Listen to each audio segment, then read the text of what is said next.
Sounds like big trouble. What? Up and at him, partner. How do you like your kitty litter now, you wee nefarious feline? How do you like it now? You have a very twisted soul, my brother. He's one sick pup. Yo, welcome back to the Classic Cartoon Clash.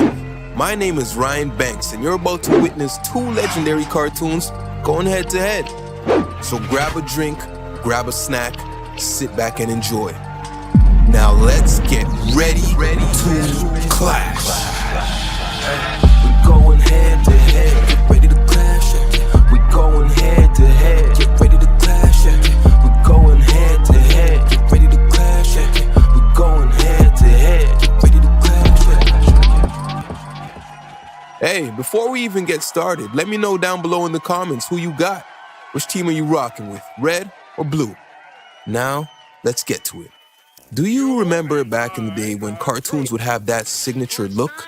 That plain, generic look, that cost-efficient, hand-painted, repeating background look. The Hanna-Barbera look.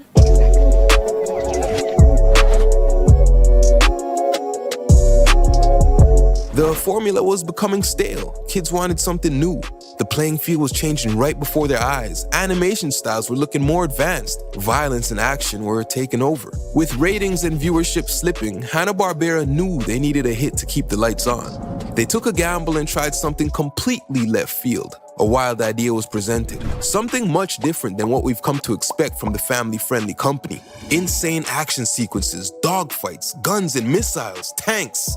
Heroes that would shoot to kill. That shit should be hitting a stomach full of Catco crude right about now.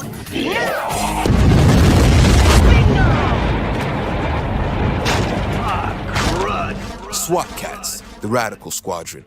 An American-made series created by Christian and Yvonne Tremblay, produced by the legends at Hanna-Barbera. It aired on TBS between 1993 and 1995. The run lasted for 2 seasons, totaling a modest 23 episodes. The show takes place in a fictional metropolis named Mega Cat City.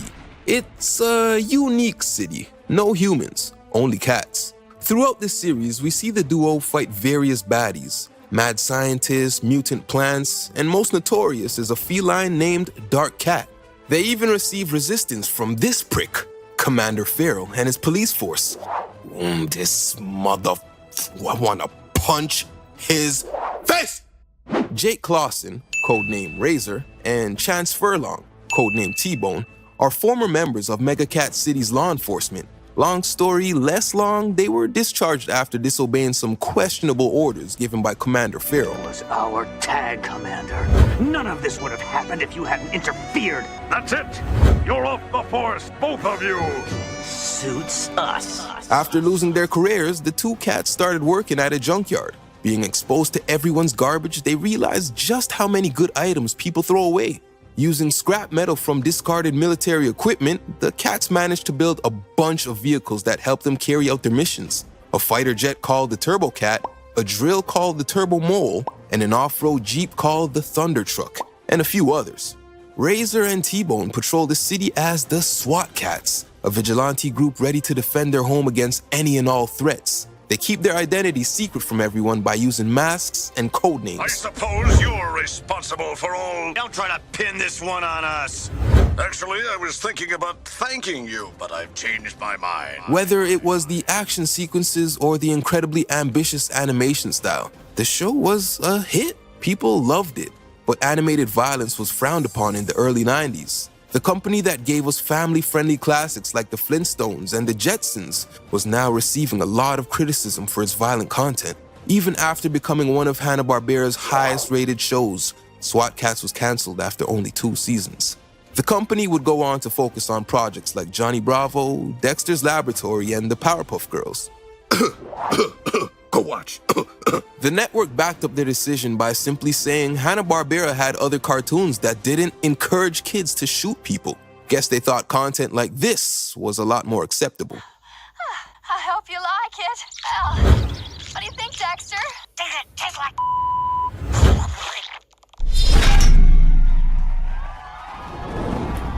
What if I told you I had a dark secret? A secret some of us may have suspected for ages. Are you ready? Dogs are way smarter than humans. Face it, man. People just kind of suck. We destroy the planet. We go to war. Racism, social media. I could go on forever. But man's best friend. Truer words have never been spoken. Not only are dogs cute and somewhat fun to have around, with hundreds of different breeds, there's a type to match everyone's personality. I once heard of a rare breed that ran an intricate network of canine spies, a secret society. They have covertly been helping humans since the dawn of time, protecting them from evil, day-to-day hazards, and especially themselves. Catch him! Good work, Agent, what's your name? You cushioned his fall. My spleen.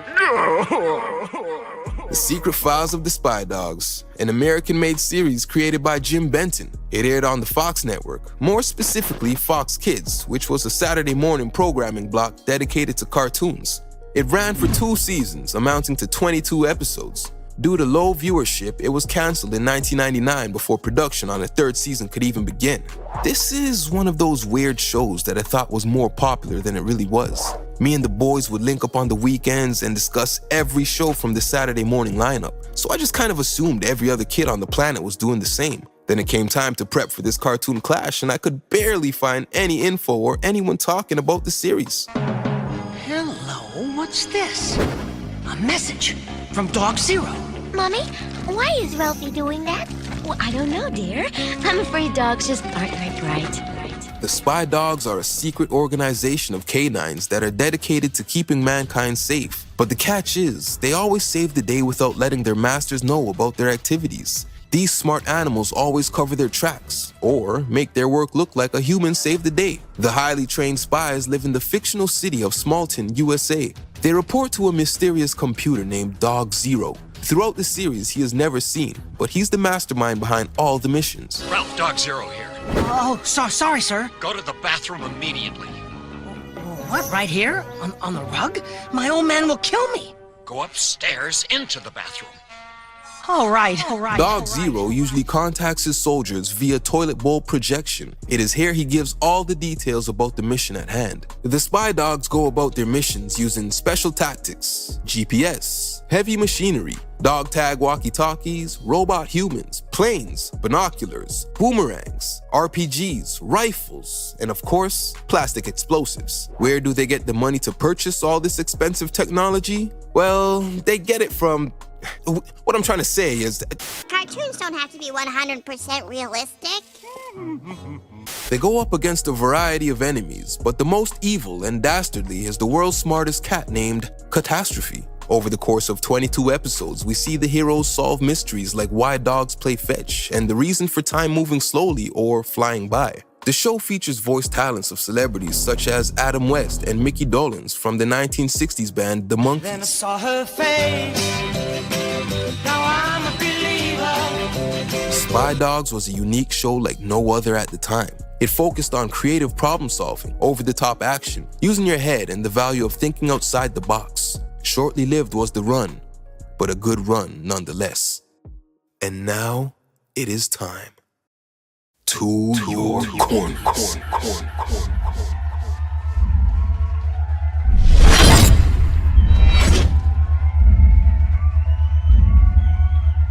Now the following is scheduled to be a 7-round bout based off the following criteria. Theme song, characters, originality and longevity, first impression, best episode, overall impact, and replay value. Let's have a good, clean fight. Time to clash.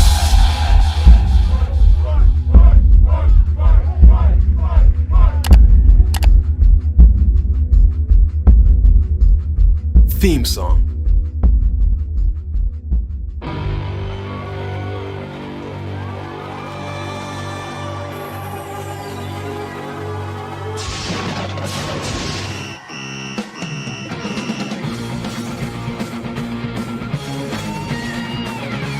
The futuristic rock and roll theme was performed by Randall Chrisman and John Zucker.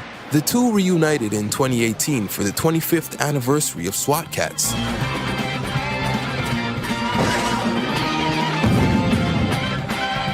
The up-tempo drum pattern is complemented by the epic screams of the electric guitar. Next up is... Behold, the dog. We know him as man's best friend. But what do we really know? The theme song was composed by Jeremy Sweet. It opens up with a heavenly-sounding harp and gentle horns in the background. Then we transition to an upbeat loop that resembles a Mission Impossible or 007. Secret organization dedicated to keeping mankind safe from really bad stuff. All the while, the narrator delivers a breakdown of the show. Are the secret files of the Spy Dogs. Judges. Clash.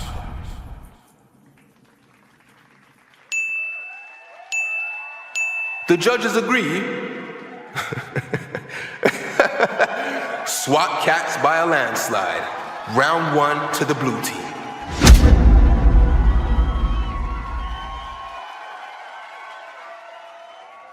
Characters. Mega KATS City, home to many, both good and bad. Now let's take a closer look at a few important pieces. Razor, the smaller of the two. He's a genius when it comes to building vehicles and weaponry. He rides shotgun in the fighter jet, watching over the radar coordinates. In his spare time, he's pretty laid back and loves the late night show with David Litterbin. T-Bone. He's the larger sized cat, and he's Razor's best friend. Known to be one of the best pilots in the universe, he's willing to go down with the ship as he refuses to use the ejection seats whenever in a blunder. While Razor likes the David Litterbin show, T-Bone prefers cartoons like Scaredy Cat. Mayor Manx, the official mayor of Mega KATS City. He's lazy, he's never in his office, and he hasn't done paperwork in years. Callie, the deputy mayor of Mega KATS City. Some may even call her the real mayor, considering she does all the real work. She has a radio that allows her to contact the SWAT cats when the city's in danger. Commander Farrell, head of law enforcement. As stated before, Jake and Chance worked for Farrell for a period of time before being fired. Farrell hated them then, and Farrell unknowingly hates them now. He thinks the SWAT cats are reckless vigilantes who make the city unsafe. Miss Briggs, are you all right? Yes, thanks to the SWAT cat. Thanks to them, half of Mega KATS City is without power. Dark Cat, the main enemy of the series. He's a big, smart, purple-skinned evil genius. He wants to eliminate Mega KATS City and create a new society with no laws called Dark KATS City. Honorable mentions to some other citizens of Mega KATS City. Commander Farrell's daughter, Felina, the news reporter, Dr. Viper, Passmaster, and all of the enforcers.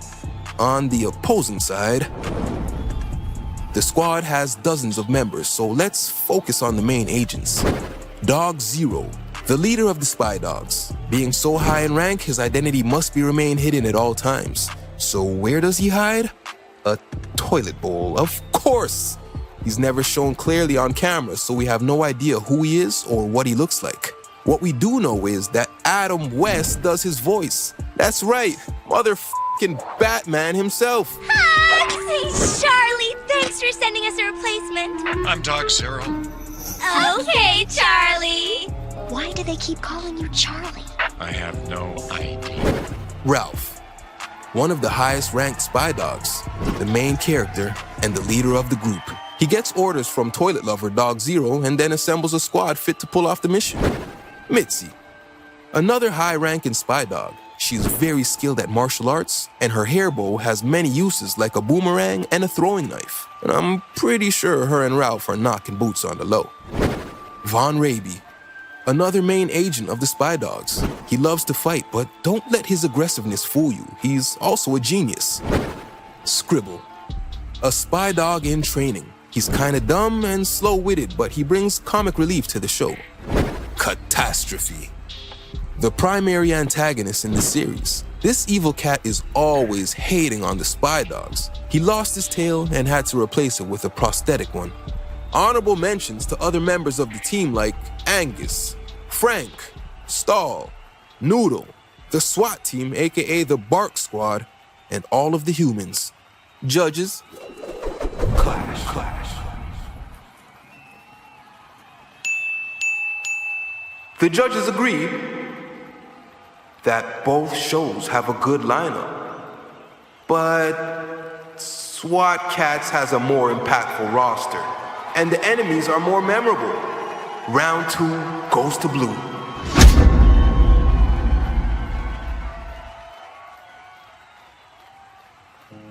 Originality and longevity. 2 seasons, 25 episodes. SWAT KATS adventures include: a large lobster tries to steal the planet's water supply. He plans to sell the water to aliens abroad who depend on H2O for survival. After acquiring a new crystal power, a convict escapes from jail and starts to wreak havoc. It's up to the SWAT KATS to save the day.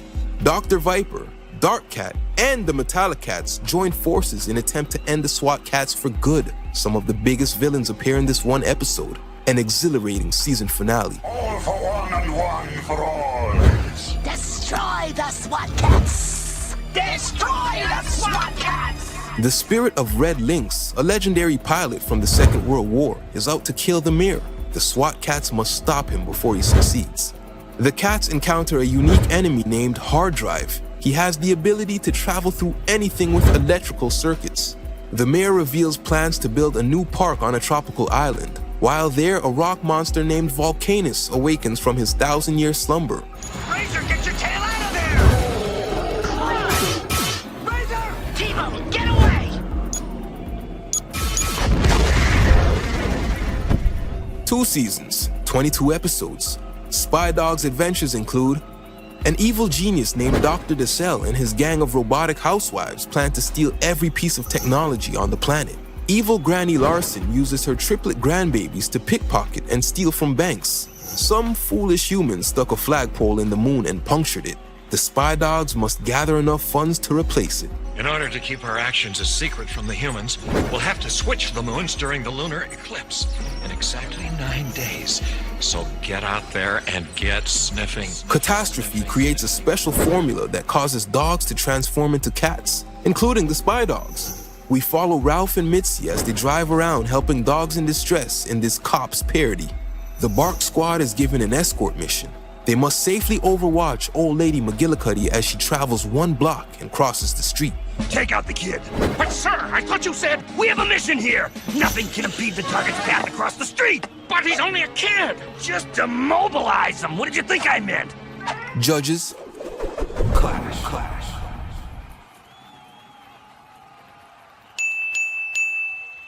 The judges agree. One show had a bit more diversity in their storylines. This round goes to the Spy Dogs. Round 3 to red.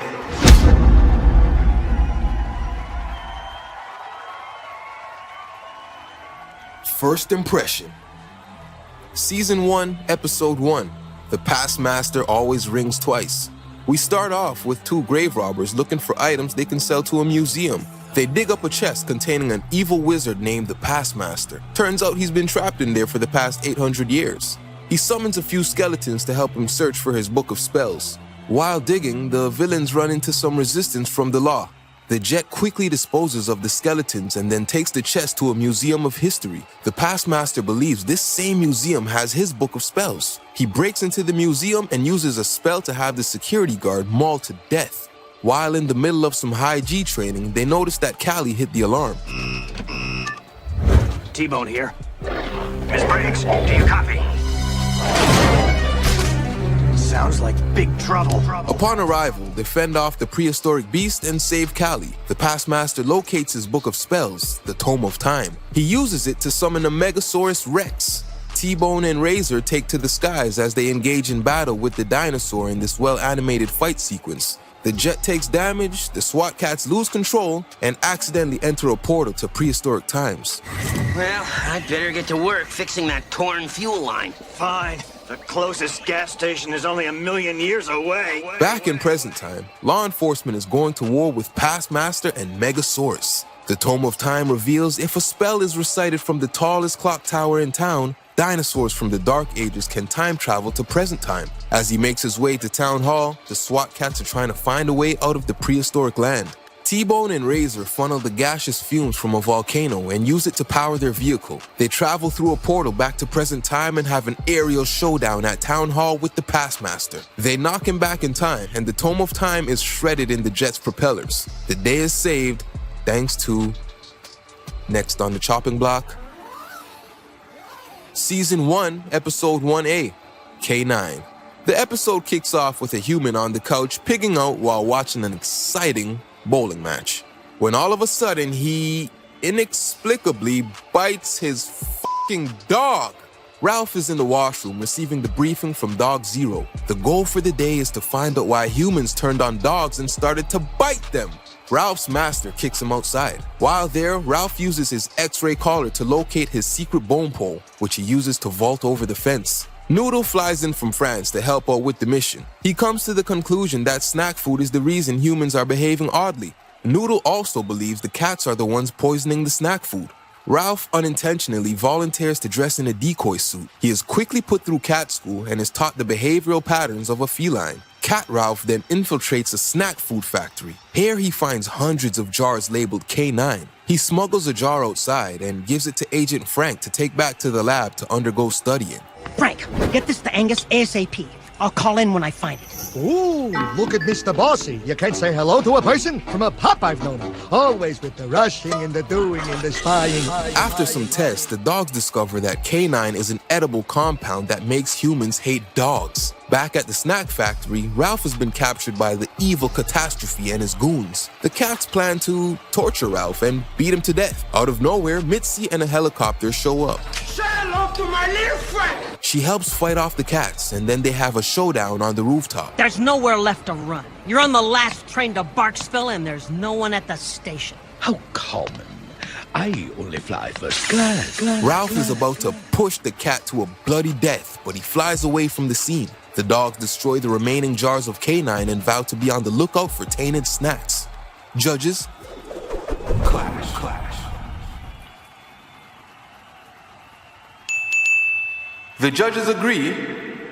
The slight edge goes to Spy Dogs. The humor and jokes carried this episode. Round 4 to the red team.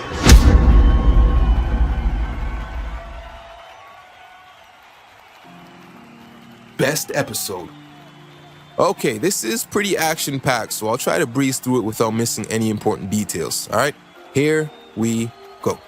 Season 2, Episode 11, The Dark Side of the SWAT Cats.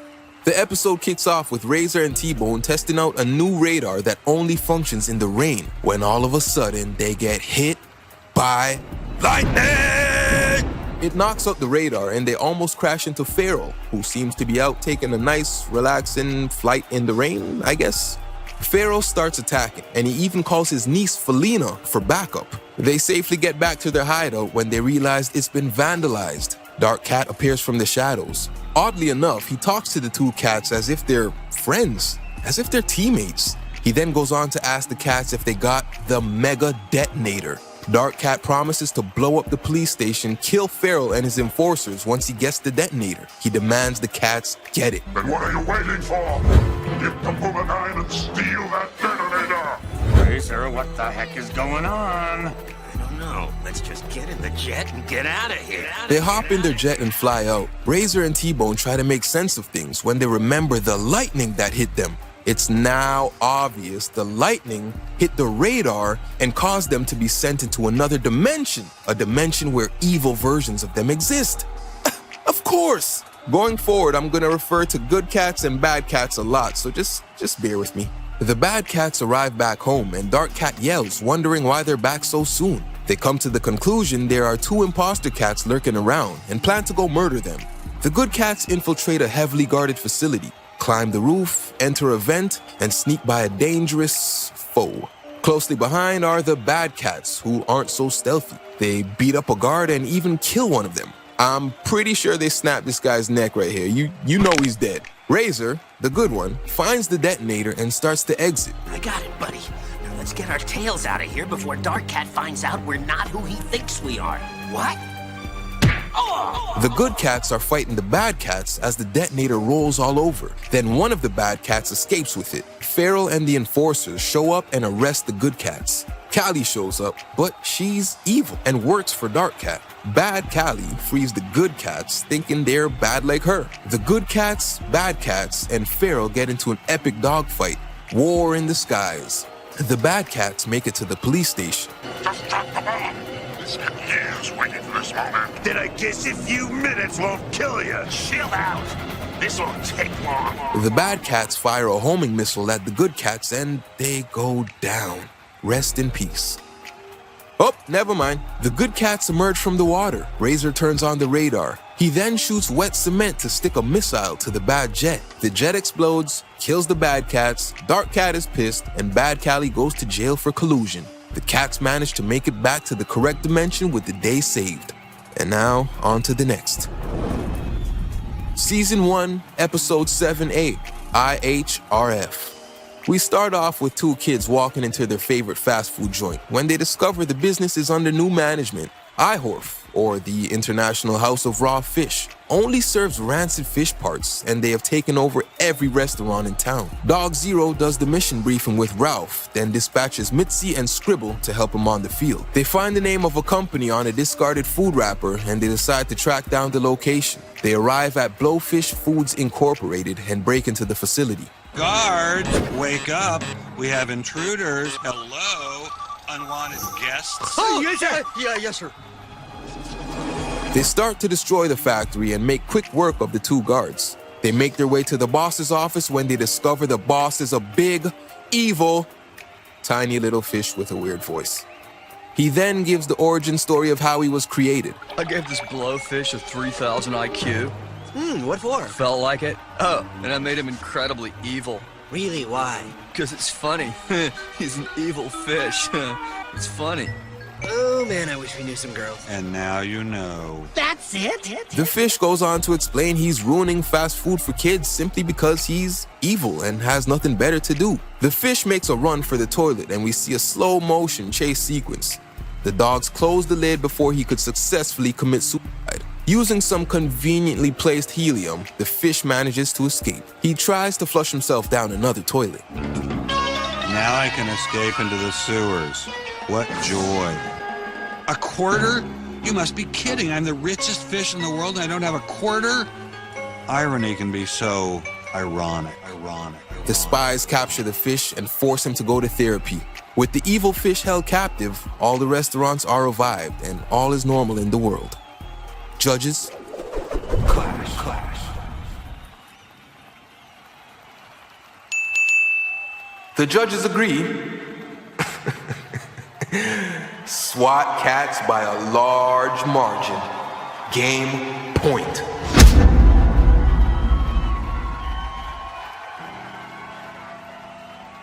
Overall impact. Although the run was cut short, 25 episodes was enough to build a cult-like following.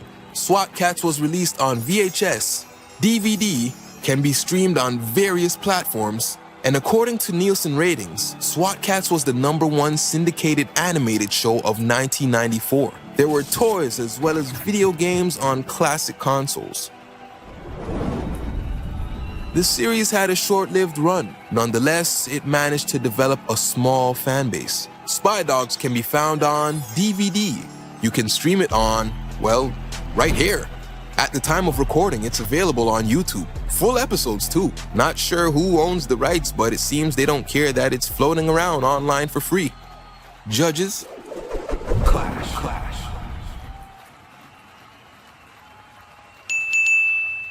The judges agree. The impact of SWAT Cats is simply too much for the Spy Dogs to stand up to. Round 6 to blue. Out of respect for the opponent, let's see it through to the end. Replay value. SWAT KATS only lasted 2 seasons, but in that short span, it managed to go global. People all over the world loved this show.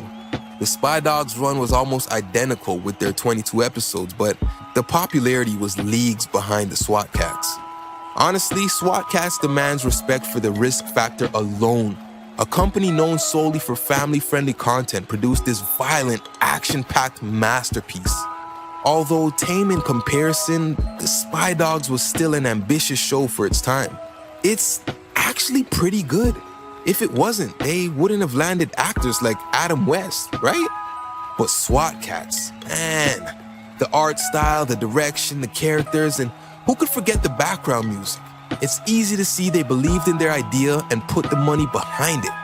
Maybe too much for the Spy Dogs to stand up to. Nonetheless, the animation was pretty good, and the soundtrack gave it that authentic spy movie feel. I urge you guys to give it a try. With that being said, yeah, SWAT KATS won the battle, but let's be real. Both of these shows combined for a total of 4 seasons. Take a few days, take a week, and binge watch them both. The winner of today's 7-round bout is SWAT KATS, of course. Hey guys, what do you think, man? Did I get it right this time or did I get it wrong? 2 crazy shows. I love them both, but of course there had to be one winner. If you guys have seen these shows before, let me know down below in the comments. What was your favorite episode and why? Thank you guys for sticking around. I appreciate it. I got a lot of videos I'm working on, and I got a lot of clashes coming your way, so just stay tuned, stay subscribed, hit the bell to be notified the second these bangers drop, because as you can see, they're coming randomly. I don't know when they're coming out, but they're coming out, so hit the bell, man. Once again, I just want to remind you guys, do what you love. Forget the negativity, forget the haters trying to hold you back, forget the people trying to talk you out of living your dreams, man. Just do what you love, do what makes you happy. Life's too short, My name is Ryan Banks, and thanks for watching. Gimme my music. I move in the nighttime. Shit, everything I do in the nighttime. Make 1 turn 2 in the nighttime. Zoom from that bright light. Move by my right side. Crew in the spot, and it's like 2 o'clock. Wrist never been in cuffs, evident.